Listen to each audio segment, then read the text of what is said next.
Hello and welcome to all of you in competition community. In this video, we are going to discuss the most important current affairs belonging from 13th of December 2020 to 10th of January 2021. But before entering into this video, let's have a first look on the top images of the week. So here are the top images. The Gender Park. Yes, the Gender Park of the Kerala is going to host the second international conference on gender equality at Kozhikode. Remember, it is going to host by Kerala. Kerala, remember the Kerala. Next news is about the defense. INS Sindhu Veer. Myanmar is going to induct its INS Sindhu Veer into its navy. Remember the name INS Sindhu Veer. Again, this is a Setu. This is a bridge. Mary Setu.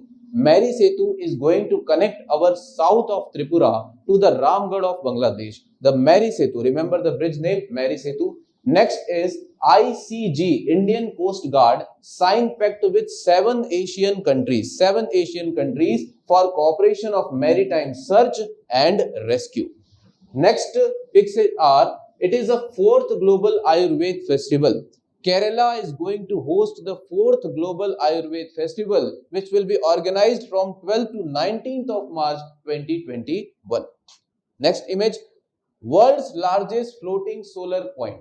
ये है world's का largest floating solar plant जो है वो कहां पर आ रहा है, come up in Madhya Pradesh, and it is nothing but 600 megawatt solar energy project. Here it is nothing but the MOU, and this MOU is between the Maharashtra Metro Rail Corporation and DRDO. Why this MOU has done, we will see in further video. Next here is Pravasi Bharati Divas was celebrated on 9th of January 2021, and here is Japan. This is very important news. Japan is all set to launch world's first wooden-based space satellite. Yes, it is wooden-based space satellite by 2023 just to combat the space junk. So with this, we are going to start our detailed analysis of the news. So here is the first news, and the first news is the Gender Park, Department of Social Justice, Government of Kerala. So you can see here, Gender Park to host second international conference on gender equality at Kozhikode in Feb 2021. Again, the Gender Park, which is nothing but the initiative of Kerala government, and in partnership with the United Nations Women, will going to organize the second edition of international conference on gender equality.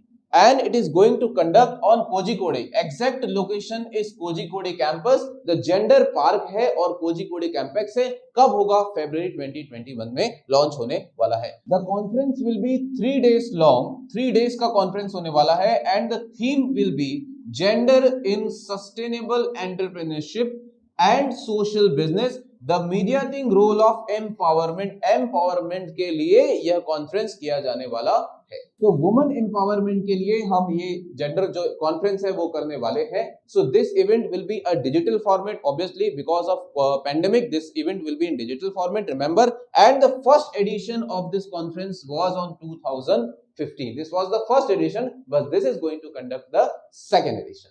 Now moving to the next news. अगली news को देखते हैं क्या है. तो ये जो news है डिफेंस सेक्टर से है. INS सिंधु वीर. INS सिंधु वीर जो है, दिस INS सिंधु वीर जो है किलो क्लास की सबमरीन है. Kilo class. So what is the news?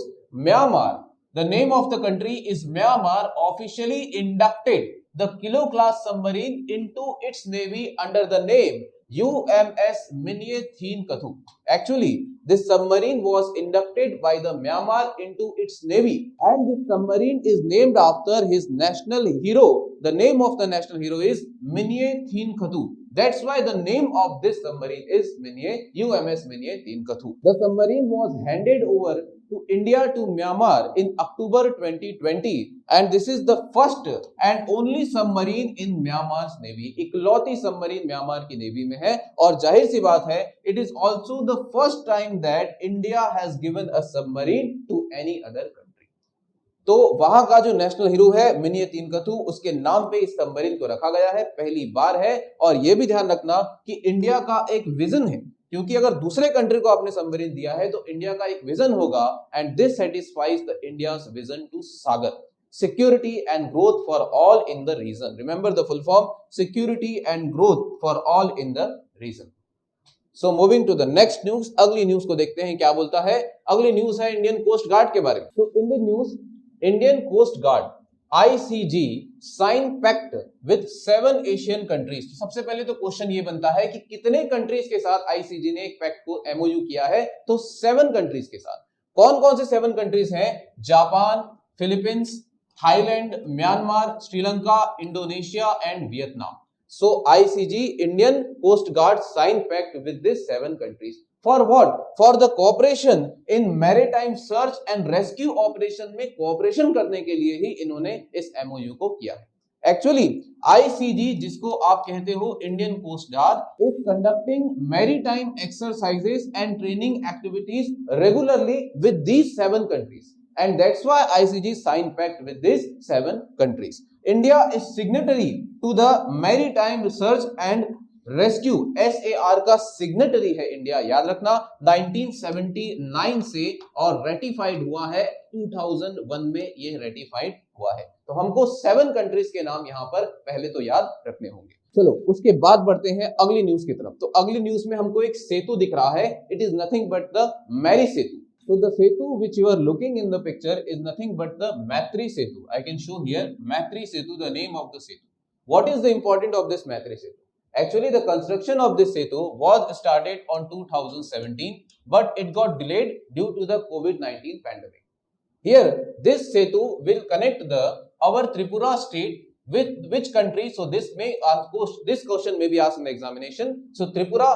This Setu will connect our Tripura with Bangladesh, and Bangladesh में भी कौन सा रीजन है? तो रामगढ़ रीजन साउथ त्रिपुरा को बांग्लादेश के साथ कनेक्ट करता है। उसके बाद the bridge has been taken over by the National Highways and Infrastructure Development NHIDCL ने इसको टेक ओवर किया हुआ है ना। तो क्या इंपॉर्टेंस है इस ब्रिज का अगर हम समझें, तो अगर हम नदर्न ईस्ट स्टेट्स की बात करते हैं तो ओनली सी ट्रेड एक्सेस पॉइंट उस समय जो था वो है आपका Haldia port. Haldia Port, which covers the road distance of 600 km to 1200 km.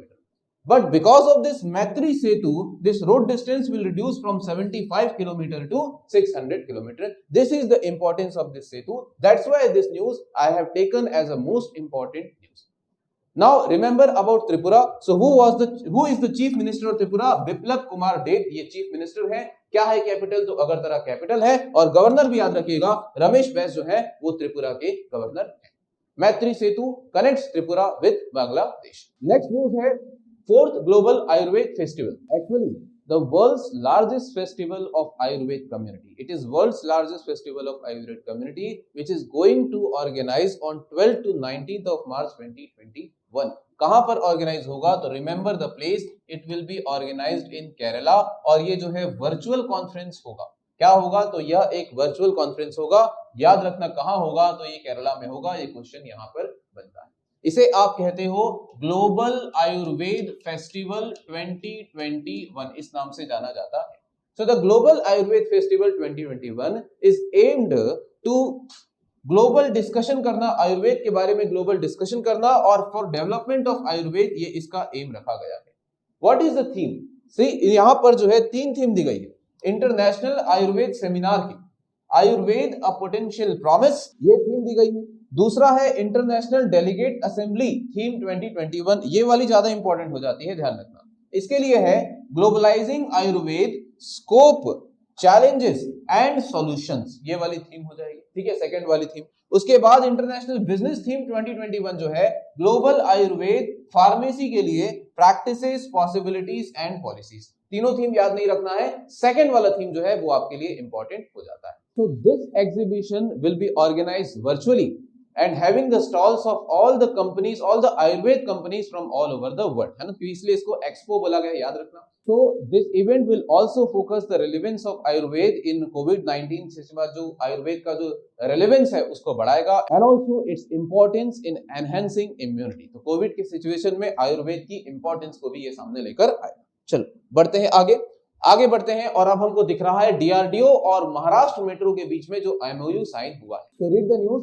DRDO and Maharashtra metro signed MoU through which DRDO will provide a technical support. DRDO यहां पर टेक्निकल सपोर्ट प्रोवाइड करने वाला है। For what? For the implementation of advanced बायोडाइजेस्टर्स।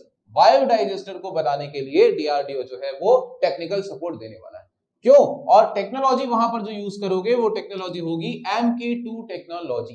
तो for treatment of human waste in metro rail network, जो भी human waste है उसके ट्रीटमेंट के लिए डीआरडीओ जो है बायोडाइजेस्टर्स बनाने वाला है। And this biodigesters will help to conserving waste and also protecting the environment. तो ये बायोडाइजेस्टर का ये काम होने वाला है। कौन सी टेक्नोलॉजी से बनाओगे? तो MK2 टेक्नोलॉजी से हम इसको बनाने वाले हैं। Now the next question is how actually the human waste will convert into the water and gases.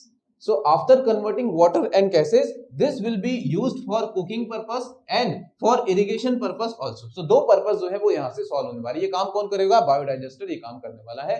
So this is very important news from the environment. So remember about DRDO. Who is the chairman of DRDO? तो DRDO chairman है G Satish Reddy. अगले news की तरफ बढ़ते हैं।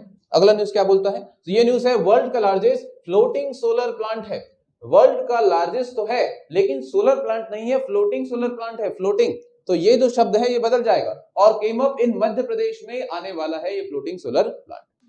600 megawatt जो है solar energy project. So this project the capacity may be asked in the examination 600 megawatt on which dam? तो कंस्ट्रक्शन जो है अंडर कंस्ट्रक्शन है एट ओमकारेश्वर डैम में। On which river? On Narmada river. In which district of MP? So in Khandwa district of MP.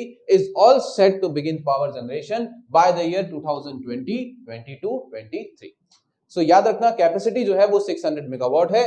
Floating solar floating solar plant है जो कि MP में बनने वाला है। एस्टिमेटेड कॉस्ट जो है उसकी 3000 करोड़ जो है एस्टिमेटेड कॉस्ट है इस प्रोजेक्ट की। और इसको फाइनेंस कौन करने वाला? फाइनेंस कहां से आएगा? फंड्स कहां से आएंगे? तो याद रखना International Finance Corporation and World Bank and Power Grid have granted consent to provide funds for this project. Which project? Floating solar plant.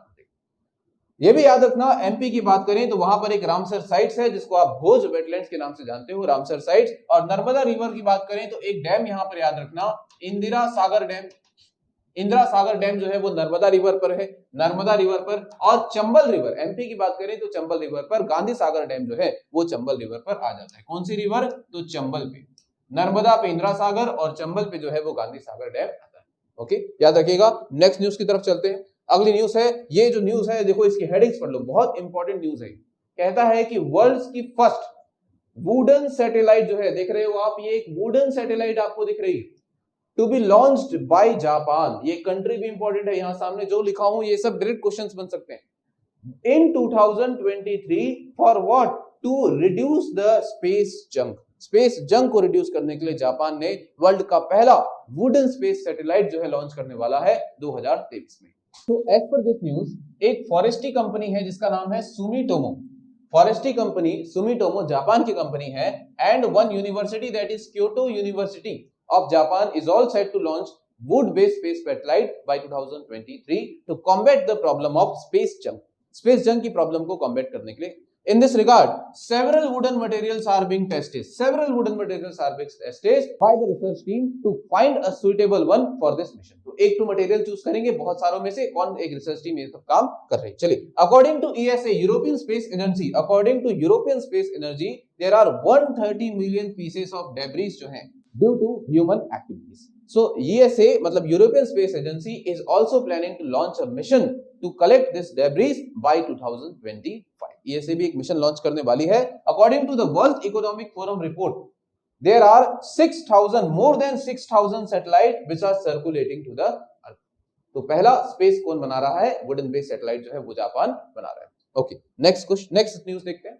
ये न्यूज जो है ये प्रवासी भारतीय दिवस को लेकर है। प्रवासी भारतीय दिवस बोला गया है कि प्रवासी भारतीय दिवस 2021 जनवरी 9/21 को मनाया गया था। So first of all, why 9th of January? Why 9th of January is celebrated as Pravasi Bharatiya Divas? So remember, actually in this day, in 9th of Jan to 1915, Mahatma Gandhi had returned to India from South Africa in 9th of Jan 1915, and that's why we celebrated 9th of Jan as a Pravasi Bharatiya Divas. We all know very well. So this day was celebrated on 9th of January 2021. Actually, this day is celebrated once in every 2 years. Yes, once in every 2 years, and that's why this year it means 2021 is 16th Pravasi Bharatiya Divas convention. Earlier, the 15th Prabhati Bharati Convention obviously was celebrated on 2019. 2021 में 16 है, तो पहले कब हुआ होगा? 2019 में हुआ होगा. Now the most important thing, Kem Santokhi, who was the president of Suriname country. Suriname country जो है वो साउथ अमेरिका की एक कंट्री है, वहां के जो प्रेसिडेंट है Santokhi, was the chief guest of this convention. So ये क्वेश्चन एग्जाम में डायरेक्ट मिलेगा, who was the chief guest of this convention. आपको देखना है कि कैम संतोखी हु वाज वो president of the Suriname country. Okay, now what was the theme? The theme of this convention was contributing to Atmanirbhar Bharat. Contributing to Atmanirbhar Bharat, ये इसकी theme थी. Actually, just to increase the participation of the overseas Indian community with the government of India, this day is celebrated, this convention is celebrated, है ना. तो overseas Indian की participation को बढ़ाने के लिए एक और थीम आपको याद रखनी होगी. एक दिन पहले यानी कि 8th of January 2021 को the youth प्रवासी भारतीय दिवस has celebrated, है ना. तो 8th of January को जो मनाया गया है प्रवासी भारतीय दिवस, उसको यूथ पीबीडी नाम दिया गया है. और क्या थीम था? तो bringing together young achievers from India and Indian diaspora. तो एक ये थीम याद रखिएगा और 8th of January की भी थीम आप याद रखिएगा. Miss Priyanka Radhakrishnan who is nothing but the minister in New Zealand was invited as a special guest. Miss Priyanka Radhakrishnan.